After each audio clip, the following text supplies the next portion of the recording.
Intinya adalah setiap kita punya pengalaman masing-masing yang mungkin pengalaman itu juga nggak terlalu harus kita sampaikan gitu loh Mas. Karena pada akhirnya adalah apa sih kebermanfaatan dari yang saya sampaikan gitu. Nah saya lebih senang berbicara dalam wilayah yang bisa dipraktekkan secara real, nggak ngawang, tapi itu bisa kita aplikasikan gitu loh Mas. Oke, Itu baik. sih poinnya. Kang, ini nih pertanyaan teman Kang.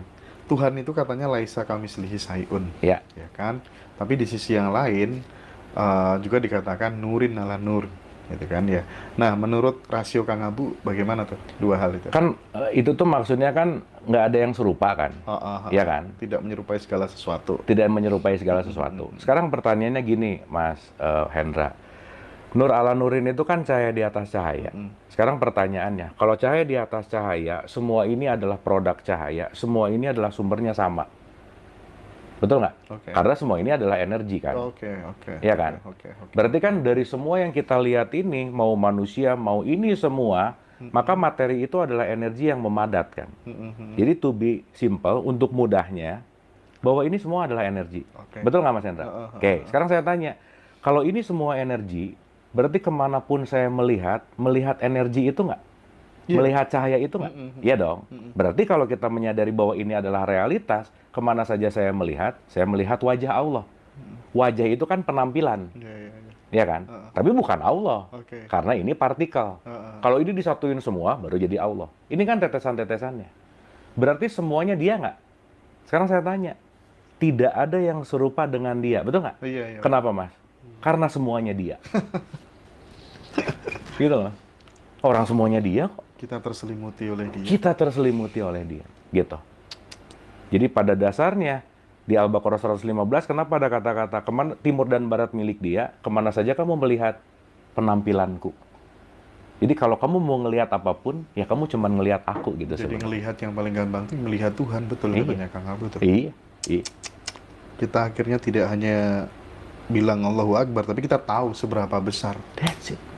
Karena gini Mas, Allahu Akbar itu bukan Allah besar sih. Dia selalu membesar gitu loh. Itu tuh continue gitu loh Mas. Nggak ada batas lah gitu bahasanya gitu. Gitu intinya. Apa bedanya Allah, Rabb, dan Ilah menurut Kang Abu? Wah itu panjang banget. Oh, Mas. panjang. Gini ya, simpelnya aja. Oke, siap. Dalam perspektif, Allah itu adalah sang realitas. Sang realitas itu bisa menampil dalam bentuk yang namanya hukum. Menampil dalam bentuk hukum namanya Rob. Makanya kalau dalam perspektif bahasa Inggris, ada God, ada Lord. Oh my God, oh my Lord. Ini dua hal beda nih. God itu Allah, Lord itu Rob. Jadi Allah punya perspektif, dia Rob. Rob itu artinya mendidik. Mendidik ini nanti dia berbentuk hukum. Maka salah satu Robnya Allah, hukum semesta. Ini adalah Robnya Allah. Gitu. Iya. Gampangannya begitu. Makanya ada doa itu Allahumma, ada Robbana gitu loh Mas. Iya. Nah ketika dia Rob, itu dia lagi proses mendidik namanya. Makanya pendidikan itu disebut tarbiyah. Gitu. Contoh. Ketika saya nanam melon keluar melon, ini hukum nih. Ini Rob nih. Nggak mungkin nanam melon keluar durian. Gitu kira-kira.